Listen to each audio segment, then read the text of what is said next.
চলো আজকে আমি তোমাদের দেখাবো আমি কীভাবে ক্যানভাতে আমার এই থাম্বনেলটা বানালাম।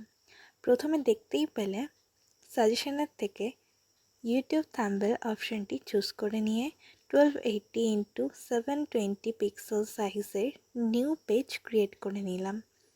এরপর আগের ভিডিওতে ক্রিয়েট করা ডিজিটাল আর্টটি সিলেক্ট করে নিলাম। এবার নিজের মতো করে চেষ্টা করলাম অ্যাডজাস্ট করে নেওয়ার। সেই ছবিটির মতো ব্যাকগ্রাউন্ড কালারটি অ্যাডজাস্ট করে নিলাম।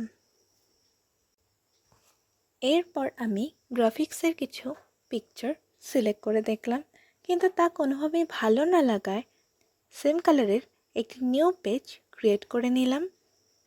তবে এইবার কিন্তু আমায় আগের বারের মতন কালার সিলেক্ট করতে হয়নি। আগের পেজে এই কালারটি ছিল বলেই অটোমেটিক্যালি নিউ পেজে অ্যাড হয়ে গেছে। আমি এবার একটা ফ্রেম পছন্দ মতো সিলেক্ট করে নিয়েছি, দেখতেই পেলে।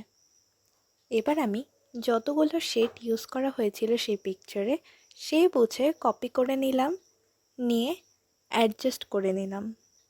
তবে এই ফ্রেমগুলো খুব একটা ভালো না লাগায় এবং অ্যাডজাস্ট না হওয়ায় হোয়াইট ফ্রেমটি চুজ করে নিলাম।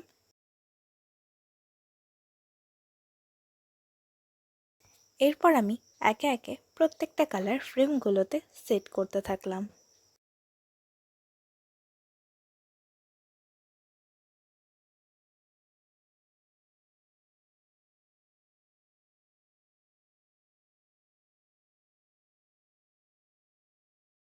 ফ্রেমগুলোতে কালার সেট হয়ে যাওয়ার পর ডিজিটাল আর্টটি নিজের মতন করে অ্যাডজাস্ট করে নিয়ে কালারগুলোকেও সেই ফটোটার অনুযায়ী সেট করে নিলাম।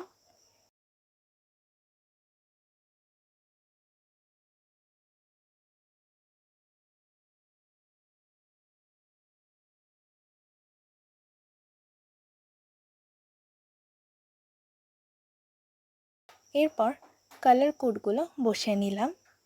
তোমরা চাইলে স্ক্রিনে দেওয়া কালার কোডগুলো চেক করে নিতে পারো।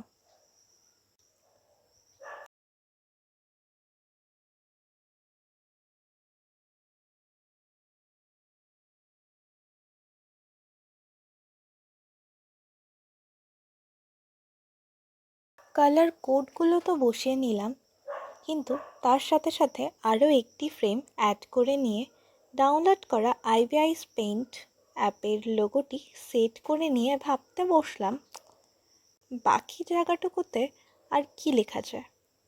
তারপর ভাবতে ভাবতে এই জিনিসগুলো লিখে তো ফেললাম, কিন্তু তা কেমন হবে কে জানে। যাই হোক, অনেক ভেবে ইলাস্ট্রেশন আর টিউটোরিয়ালে থামলাম। এরপর ফন্ট স্টাইল বুঝে সেট করা শুরু করলাম।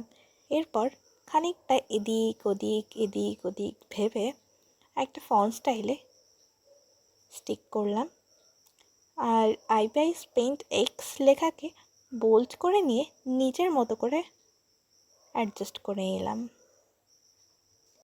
আচ্ছা বন্ধুরা, তোমরা কিন্তু অবশ্যই জানাবে আমার এই টিউটোরিয়াল ভিডিওটি তোমাদের কেমন লাগলো এবং তোমরা এখান থেকে কী শিখতে পেলে। আর যদি কোনো ভুল হয়ে থাকে তোমরা তা অবশ্যই জানিও। আমি পরের ভিডিওতে সেটি ঠিক করার চেষ্টা করব। দেখা হচ্ছে পরের ভিডিওতে।